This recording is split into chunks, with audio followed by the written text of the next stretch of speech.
안녕하십니까. 요즘에 돈 버는 부동산 시간입니다. 밤새 비가 조금 오더니 잦아들었습니다. 지금 뭐 거의 안 오는 것 같습니다.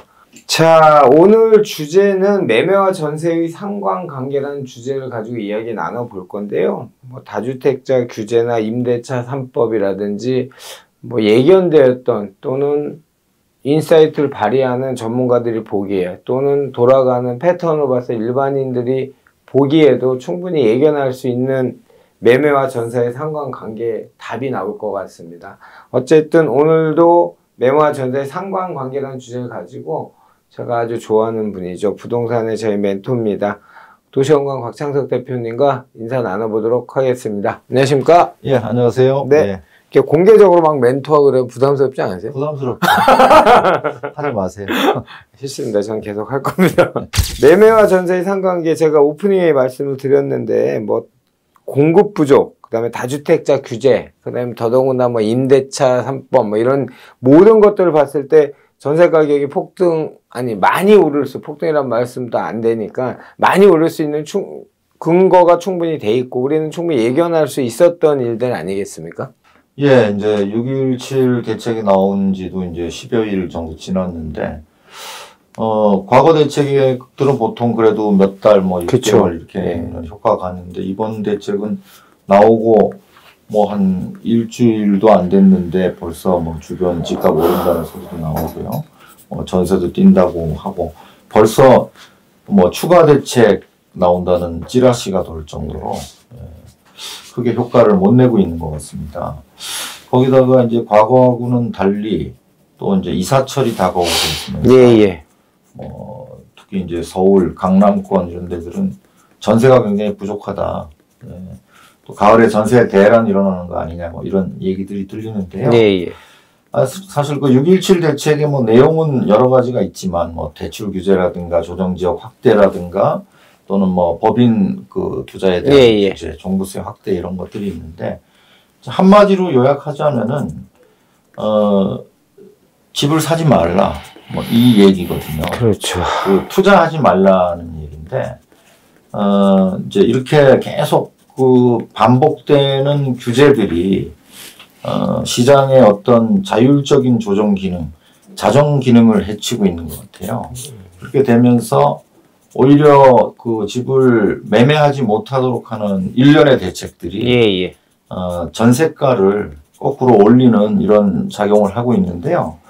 그래서 이제 어떤 상관관계에 의해서 과연 매매에 대한 규제가 전세가를 올리게 되는지 이 부분에 대해서 오늘 설명을 좀 드리고 싶습니다. 해 주시죠. 이거는 뭐 너무 중요한, 참 정책의 의도와는 본인들은 답답하시겠죠. 의도와는 전혀 다른 결과치들이 자꾸 나오니 얘기할 수 있는 것들이 투기 세력이 계속 집값을 올린다 또는 뭐 갭 투자가 투기 세력을 만든다 이런 거로밖에 진단을 못하는 근시안적인 정책인 것 같고 제가 봤을 때도 이 상관관계는 일종의 메커니즘 또는 패턴, 추세, 그러니까 시장의 흐름이지 않습니까? 그거를 그렇죠. 이렇게 훼손하다 보니 여러 이제 역작용들이 나오는 것 같은데 상관관계에 대해서 좀 보실 겁니다. 저희 유튜브를 보실 거니까 차근차근 한번 설명 좀 해주십시오. 그 전에 그 요즘에 많이 나오는 얘기가 이렇게 규제를 막 21번째 대책을 내놨는데도 집값을 못 잡는 걸 보면 그 일부러 집값을 안 잡는 거 아니냐. 그런 유튜버도 있더라고요. 예, 그래서 잡는 척 하면서 실제로는 일부러 집값을 올려서 세금을 많이 거두려고 일부러 이렇게 하는 거 아닌가 이런 의심도 하시는 것 같은데 제가 볼 때는 그렇지는 않습니다. 지금 뭐 집값을 잡으려고 애를 쓰고 있는데 잘 안 잡히고 있는 것 뿐이고요. 앞으로도 또 집값이 안 잡히면 뭐 계속 지속적으로 어떤 끝날 때까지 집값이 잡힐 때까지 대책을 내놓을 거로 보이거든요. 지금 이제 이름은 토지거래 허가제지만 사실은 주택거래 허가제만큼 강한 걸 이제 시행을 하고 있지 않습니까? 용산이나 강남 일부 지역은. 그럼에도 이제 계속 확대를 해야 된다는 얘기죠, 규제를. 정부 기조는. 그렇죠. 이제 주택거래 허가제가 사실상 도입된 건데, 이래도 안 잡히면은 전월세 상한제도 할 거고 또 토지거래 허가구역도 확대할 거고 또 지금 뭐 법인에 대한 보유세를 기초공제 없이 지금 뭐 높이겠다고 했는데 또 개인 다주택자에 대한 규제도 확대해 갈 것 같습니다. 어쨌든 지금 이제 문제는 예. 전세가입니다. 예. 전세가.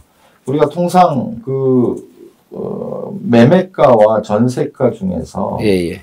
어떤 것이 더 그 주택에 대한 정확한 가격이냐 이렇게 물어본다면 예. 사실 전세가가 정확한 사용 가치를 반영한 가격이거든요. 예. 그러니까 전세가가 현재 그 부동산 또는 주택에 대한 정확한 사용 가치에 대한 평가라면은 예. 매매가는 그 현재 가치와 또 미래 가치를 종합적으로 평가한 가격이라고 볼 수 있거든요. 예. 미래에 뭐 전세가가 오를 것 같다거나 또는 뭐 이 지역에 뭐 교통이 좋아져서 집값이 뛸 것 같다거나 하여튼 이런 기대들이 다 섞여 있는 가격이고요. 예. 그래서 매매가가 더 종합적인 가격이긴 하지만 더 정확한 가격은 전세가라고 볼 수 있어요. 예. 근데 이 전세가와 매매가는 분리된 가격이 아니고 전세가가 뛸 때는 매매가를 밀어 올리기도 그렇죠. 하고요. 또 반대로 전세가가 떨어질 때는 매매가를 끌어내리기도 하는 거죠. 뭐 역전세도 나올 수, 형태는 여러 가지 형태로 나올 수 있죠. 그래서 이제 두 개 중에서 더 기준이 되는 가격을 찾으려면은 그거는 아마 전세가일 겁니다. 그러니까 전세가의 변동에 의해서 매매가가 변동이 되는 거지. 매매가가 전세가를 리드하는 경우는 그렇게 많지는 않거든요. 예. 근데 이제 요즘에 뭐 강남을 포함해서 대부분의 지역에 전세 물건이 없다는 얘기를 굉장히 많이 들으셨을 맞죠. 거예요. 뭐 1000세대 단지 가도 뭐 전세가 한두 개밖에 없다. 근데 아직 이사철 시작도 안 됐는데 이 정도면은 이제 뭐 방학 이사철 시작되면은 어떻게 되느냐 이런 얘기들을 이런 것들이 말씀 전에 한번 더 오늘 기사를 본 게 있는데 이 전세 물량 풍기 지금 이런 모든 것들은 주로 아파트 주택 형태에서 아파트를 얘기하는 거죠. 물론 아파트를 얘기하는 거지만은 이제 그 매매에 있어서는 아파트와 아파트가 아닌 뭐 다세대 뭐 단독 이런 것과 좀 분리돼 있어요. 그러니까 아파트를 매매로 구입하려던 사람이 다세대나 단독으로 매매를 못하니까 옮겨가는 경우는 많지 않은데. 그렇죠. 아파트에 전세를 구하던 사람이 못 구하면은 다세대나 단독으로 전세를 구해서 갈 수는 있어요. 전세 수요길은 그렇게 수평이 호환성이 좀 있는데 매매는 호환성이 많아요. 그렇죠. 무슨 얘기인지 알겠어요. 대체성이 끊어져 있는 거죠. 근데 이제 그렇게 전세 물건이 품귀 현상을 보이는데 우리가 한번 그 시장에서 전세가 공급되는 경로를 한번 파악해 볼 필요가 있어요. 물론 이제 시점의 차이에 따라서 많이 지어서 입주 물량이 늘어나면은 당연히 전세 물량이 늘어나고 전세가가 안정이 됩니다. 근데 그런 이제 거시적인 분석 말고 미시적으로 현재 시점에서 전세는 어떤 경우에 공급이 되는가, 시장에 나오는가, 이걸 한번 판단을 해보면은 크게는 두 종류로 나눌 수 있어요. 말하자면 이제 원래 전 월세로 놨던 물건들이 만기가 되면은 전 월세로 나오는 경우가 있을 거예요. 또 한 가지 경우는 원래는 소유하고 있었는데 소유하고 있던 사람이 뭐 여러 가지 이유로 그거를 전세나 월세로 놓는 경우가 있을 겁니다. 먼저 전자의 경우에 전월세로 있었던 물건이 전세로 나오는 케이스를 보면은 최근에 전세로 있던 물건이 월세로 전환되는 경우가 많은데 월세로 있던 물건을 전세로 전환하는 경우가 별로 없어요. 왜냐하면은 지금 이제 종부세 같은 걸 강화시키다 보니까 세금 내기 위해서라도 전세를 놓는 것보다는 차라리 월세를 받겠다. 그 얘기는 전세 물건이 하나씩 사라지고 있다는 얘기예요.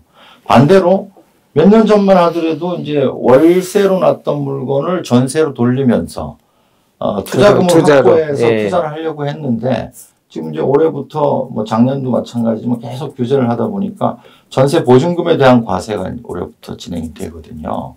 이제 그러다 보니까 또 뭐 투자를 해봤자 지금 뭐 전세 끼고 사면은 강남 4개동 같은 경우에 뭐 최대 징역형까지 한다. 그러니까요. 토지거래 허가구역 묶었으니까 또 뭐 그렇게 투자를 해본들 세금으로 양도세로 다 빠져나가고 또 종부세가 앞으로 어떻게 될지도 모르고 하다 보니까 월세가 전세 물건으로 나오는 경우가 거의 없다는 거예요. 그 얘기는 이제 임대에서 임대로 나오더라도 상대적으로 전세 물건이 주는 쪽으로 그렇죠. 지금 대책들이 계속 나오고 있다는 겁니다. 근데 더 중요한 거는 현재 소유 형태로 있던 게 전세로 나오는 케이스예요.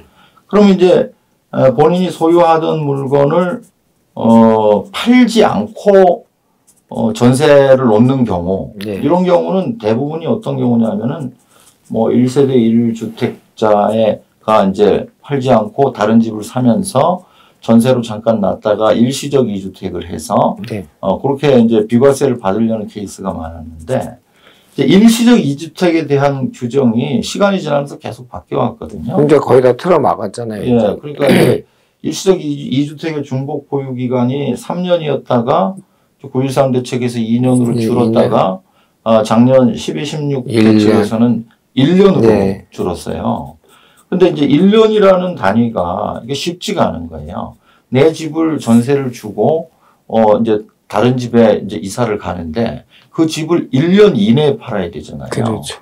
근데 1년 이내에 판다는 거는 쉬운 선택이 아닙니다. 말하자면 전세를 준 상태에서 팔아야 되는데 요즘 잘 전세 사는 사람은 집을 안 보여주거든요. 예, 맞습니다. 현실적으로 좀 팔기가 어려워요. 이러다 보니까 결국 일시적 2주택이 힘들고 갈아타기가 힘들다 보니까 전세를 놓기보다는 팔고 사야 되는 비과세를 지금 비과세 규정도 굉장히 빡빡해지고 있거든요. 내년부터는 1주택이 된 때로부터 2년을 추가적으로 보유해야 비과세를 받을 수 있는 규정이 새로 생기니까 이러다 보니까 집을 전세에 놓기보다는 팔고 나가려고 하는데 문제는 그 물건, 팔려는 물건을 받아주는 사람이 실수요자, 무주택자이거나 또는 전세를 끼고 구입하는 사람일 거 아니에요. 그런데 실수요자들은 낡은 아파트를 잘 구입하지 않습니다. 그렇죠. 다 신축, 분양 이런 데 관심이 가 있거든요. 그럼 현실적으로 그 물건을 받아줄 사람들은 전세를 끼고 구입하는 사람인데 지금 계속 나오는 대책들이 전세를 끼고 구입하는 형태를 금지하고 있는 거예요. 2, 3개월까지 잔역이 그 남은 기간이 한 2, 3개월밖에 안 되던데요. 그러니까요. 그러니까 전세를 낀 구입을 금지를 시키다 보니까 사실상 금지를 시키다 보니까 말하자면 투자자라든가 아니면 나중에 내가 입주할 사람들이 전세를 끼고 구입을 못 하는 거예요. 그렇죠. 사실은 그런 투자 성향이 강한 사람들이 시장에 진입해야 자정 기능이 생기거든요. 그 물건 투자자라면은 그 물건 본인이 거주하는 게 아니잖아요. 그렇죠. 전세를 소유하고 있던 물건이 전세로 시장에 나오는 거예요. 그게 이제 시장의 자정 기능 중에 일부가 되는 건데 그런 거를 틀어 막아버린 거예요. 그런 구입을 못하게 하니까 시장에 전세 물건이 나올 수가 없는 거예요. 특히 이제 강남의 4개동의 경우에는 그런 경로가 불가능해집니다. 투자자 진입이 원천 봉쇄돼버려요. 그러니까 전세가 더 크게 뛰고 있는 거예요. 허가를 받아야 되니까 허가를 안 해준다는 취지니. 이렇게 되면은 전세를 구할 수가 없어요. 이제 이사철을 다가오면은 큰 문제가 생길 수 있습니다. 이거하고 관련해서 또 뭐 최근에 주로 얘기되고 있는 것들이 이제 그 수도권의 웬만한 지역들 휴전선 접경 지역과 여주 이천을 뺀 나머지 지역들은 거의 다 조정 지역으로 지정이 됐거든요. 그러다 보니까 앞으로 다시 서울로 투자자들이 몰리고 그동안 눌려있던 서울이 다시 가격이 반등할 거다. 이런 얘기들이 많은 것 같아요. 근데 그 얘기는 제가 볼 때는 크게 동의할 수 없는 얘기예요.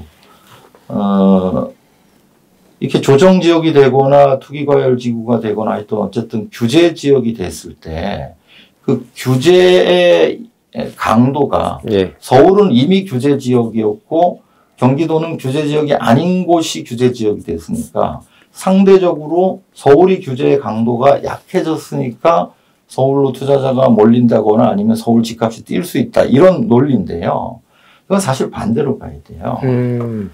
규제 지역이 되면 오히려 그 규제 지역의 집값이 뛰는 경향성을 보여요. 네. 우리 2017년에 파리 대책에서 이미 이제 그 서울을 거의 모든 지역을 규제 지역으로 묶었거든요. 그럼 만약에 규제 지역으로 묶이면은 투자자가 빠져나가서 집값이 떨어진다는 논리 구성을 하면은 2017년 파리 대책 이후에 서울 집값이 떨어졌어야 돼요. 근데 그렇지 않잖아요. 규제 지역으로 지정하면 그 지역에 살 사람, 팔 사람이 어느 정도 세팅돼 있었는데 팔 수가 없게 되기 때문에. 물건의 희소성이 돼. 그렇죠. 매물이 나올 수 없는 이제 세금이 강해지기 때문에 그것 때문에 결국 물건이 안 나오고 매물이 안 나오고 그래서 가격이 뛰었거든요. 예. 그 얘기는 이번 이제 6.17 대책은 그 2017년 파리 대책의 재판이라고 봐야 됩니다. 그동안 비조정 지역이었던 경기도의 많은 지역들이 이제 규제 지역으로 바뀌면서 이제는 양도세, 중과세 또 장기보유 특별공제 혜택을 못 받는 구조로 바뀐 거예요. 그러면 어게인 파리 대책이에요. 다시 경기도조차도 이제는 물건이 나올 수 없는 팔려고 하는 매물이 나올 수 없는 구조로 바뀌거든요. 거기에다가 지금 또 그때 2017년과는 달리 전세가 상승세가 굉장히 강한 시장 상황이에요. 이게 맞물리면은 어쩌면은 이제 올해 제가 연초에 말씀드린 대로 서울보다는 경기도 쪽에 전세가 매매가 반등폭이 커질 수 있다는 거예요. 전세가도 자세히 보면은 이런 이제 고가 전세가 올라가면은 고가 전세에서 저가 전세로 떠밀려 내려오는 저는 유민이라고 표현하는데 이렇게 되면서 저가 전세 상승폭이 더 커지거든요. 그래서 연초 예상대로 또 뭐 6.17 대책이 제가 뭐 나올지는 몰랐지만 어쨌든 6.17 대책을 기점으로 해서 그동안 비조정 지역이었던 곳들 이런 곳들이 투자자가 들어가지 못하기 때문에 전세가 상승폭도 커지고 저가 전세 상승폭도 커지면서 또 매물도 나오지 못하면서 전세가 매매가가 더 크게 뛸 수 있는 환경이 조성된 거예요. 그러나 이런 환경이 조성돼서 전세 매매가가 뛴다고 하더라도 투자자가 진입하기엔 만만치 않아요. 그렇죠. 이제 투자의 문은 거의 닫혀요. 과연 이제 법인으로 그동안 투자했던 물건들이 얼마나 시장에 나올 거냐에 따라서 판가름이 되겠지만은 서울 같은 경우에는 그 현물 출자했던 법인 물량이 그렇게 프로테이지가 높은 것 같지는 않다. 서울이 프로테이지가 현물 출자가 높고 수도권이 현물 출자 프로테이지가 낮았던 것 같던데. 전체적으로 개인에서 법인으로 그 이전된 소유권이 이전된 케이스를 파악해 보면은 올 상반기 1월에서 5월 사이에 서울은 한 뭐 1.5% 정도였다면은 경기권 그 서울 외곽 쪽으로는 뭐 한 3.5에서 4% 정도였어요. 서울보다는 한 2배 이상 높았거든요. 그래서 이제 법인 투자가 아무래도 외곽 중심이었기 때문에 외곽 중심의 매물이 더 나올 수 있는 환경인 거는 맞아요. 그래서 이제 그런 물건이 뭐 올 연내에 또 법인세 내년부터는 또 이제 그 법인세에 대한 추가 과세가 또 늘어나는 측면이 있고 종부세 적용도 될 테니까 물건들이 어느 정도 나오니까 예전에 법인 특별부가세 30% 부과했던 것처럼 뭐 중과세가 계속 되니까 그래서 이제 밸런스를 갖춰서 생각해 보면은 그런 물건들이 앞으로 향후 한 1년간 내년 6월 1일 과세 기준일까지 물건들이 꾸준히 나올 겁니다. 근데 그렇게 해서 나올 수 있는 물건은 전체 거래량에 대비해서 저는 한 10% 정도일 거라고 생각하는데 이 10% 정도의 법인 물량들이 시장을 침체시킬 것인지 아니면은 전세 매매가가 뛰면서 그런 물량이 충분히 소화될 수 있을 건지는 시간이 지나봐야 알 수 있겠지만은 정도의 차이로 보면은 이 전세가 상승폭이 훨씬 크게 나타나기 때문에 아마 크게 법인 물량이 영향을 미치기는 힘들지 않겠나는 게 개인적인 의견이고요.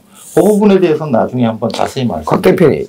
대표님, 비규제 지역에서 이제 규제 지역으로 묶이잖아요. 예. 그러면 이제 투자자 진입이 어려워지잖아요. 예. 그럼 이 시기점에 트랜스퍼 되는 과정에서 가격 상승은 많이 이루어지는 거죠. 일단 규제 지역으로 지정을 한다는 자체가 가격이 올랐으니까, 그죠?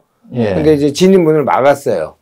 그러면 이제 시간이 지나고 경기가 안 좋아지면 이걸 다시 풀면은 오른 가격이 이제 호가가 되잖아요. 네. 그러면 매매가 또 안 되고 이런 악순환이 또 반복되지 않을까요? 그러니까 규제 지역으로 지정한다는 자체가 진입을 금지시킨다는 측면이 크지 않습니까? 이제 진입을 금지시킨다는 게 투자해서 차익을 발생시켜도 대부분을 세금으로 네. 환수하는 구조이기 때문에 처음에는 투자자가 진입을 꺼리겠죠. 네, 예. 그러나 시간이 지나면서 이제 투자자가 안 들어가면 진입이 안 되면은 이번에는 방금 제가 처음에 말씀드린 대로 전세 물건이 안 나와요. 그렇죠. 그럼 이제 전세가가 뛰기 시작해요. 그러면서 매매가를 밀어 올리게 돼요. 그리고 점점 물건이 안 나와요. 그래서 물건이 없다 보니까 시세가 점점 뛰게 돼요. 올라가고. 그렇게 되면은 일정한 시점이 되면 투자자들이 다시 진입한다는 거예요. 왜냐하면 가격이 상승하는 걸 보고 있기 때문에. 예, 예. 그래서 자꾸 시장에 아무리 규제로 개입을 한다 하더라도 완전히 시장 거래를 뭐 100% 틀어막기 전에는 어떤 규제를 한다 하더라도 시장의 자정 기능만 해칠 뿐이지 결국 집값을 잡기는 어렵다는 거예요. 그래서 원초적으로 집값을 잡겠다는 걸 정책의 목표로 두면 그 정책의 목표는 실패할 가능성이 높다는 거예요. 오히려 집값을 잡겠다는 목표가 없으면 집값이 어느 정도 오르면 그게 자정 기능 때문에 그렇죠, 집값이 그렇죠. 안정될 수 있는데 예. 집값 자체를 목표로 한 정책은 오히려 아이러니하게도 집값을 못 잡게. 그러니까 정책의 의도와는 전혀 상관없는 시장의 반응이 자꾸 지금 계속 그 정부에서 봤을 때 왜곡된 시장 반응이 나온다 얘기하는. 근데 이건 같아요. 제가 오늘 이게 비근한 예가 될지 모르는데 기사를 하나 찍어놨는데 그 인구 역전 현상 나온 거 있잖아요. 어느 쪽이죠? 서울 수도권이 이제 비수도권보다 더 많아진 거죠, 인구수가. 이제 그런 것들에 이제 기사 말미에 그런 것들이 나왔더라고. 바로 1등이 직업, 직장, 2등이 그 주택, 3번이 교육, 이런 순 때문에 수도권 몰린다는 거죠. 2005년, 6년에 국토종합계획 수정계획을 발표하면서까지 만들었던 혁신 기업도시가 입주 단계 됐을 때는 유입 유출이 이제 바뀌기도 했지만 지금에 와서 양질의 일자리나 양질의 주택은 전부 다 수도권에 몰려 있다 보니 이건 뭐 정책으로도 말할 수 없는 시장의 자연스러운 반응이 나타난 게 그 인구 그 수로 나타난 게 아니나 저는 좀 넓게 보면 그렇게까지 생각을 해봤습니다. 그 사실 이제 그 참여정부 시절에 그 수도권 과밀 억제 때문에 네. 지방 분산 때문에 이제 뭐 혁신도시, 기업도시, 기업도시 해가지고 분산시키려고 했지만 그때 저는 반대했었어요. 네. 그 결국은 인구 분산이 힘들 거다. 혼자 가지. 그렇죠. 기러기 아빠가 힘들 거다. 뭐 그렇게 했는데 그렇게 이제 억지로 혁신도시를 11개를 만들어 놨지만 그래서 잠깐 몇 년간만 그것도 많이 내려간 것도 아니에요. 맞아요. 이제 수도권하고 이제 증가 속도가 비슷해진 정도였는데 이제 시간이 지나고 나니까 방금 말씀하신 직장, 주택, 뭐 또 교육 문제 중에서 사실 직장 문제가 제일 크거든요. 뭘 보면 알 수 있냐면은 주로 20대들의 수도권 맞아요. 가장 맞아요. 40대는 이제 살기 갑니까 차라리 귀촌한 분들이 있을 수 있지만 직장 치열하게 사는 그 연령층 때는 전부 수도권을 유입 인구가 돼 버리니까. 그렇죠. 그래서 그게 억지로 안 된다는 거예요. 수도권 유출한 지역이 딱 두 군데래요. 세종시하고 제주도. 네. 그 부분 우리 나중에 한번 주제를 잡아서 얘기를 해도 재밌을 것 같아요. 그래요. 알겠습니다. 오늘 메커니즘 이 전체적인 흐름 자세히 설명드렸습니다. 우리 좀 잘 보시기 바랍니다. 오늘 주제는 매매와 전세의 상관관계라는 이야기를 가지고 왜 정부의 의도와는 상관없이 우리는 잘하려고 가격 하향 안정화를 시키기 위해서 최선의 노력을 다하는데 왜 시장은 반응이 있다이야 라고 생각하는 듯이 계속 연인 새로운 정책 생각나는 대로 정책을 내는 것 같습니다. 이런 정책들 내놓는 그 부작용 또는 뭐 순작용은 아직 없으니 부작용이 왜 나타나는지에 대해서 예전부터 부동산 인사이트고 앞으로도 부동산 인사이트로 계속 활동해 주실 분 도시화공간 곽창석 대표님과 이야기 나눠봤습니다. 대표님 오늘도 감사했습니다.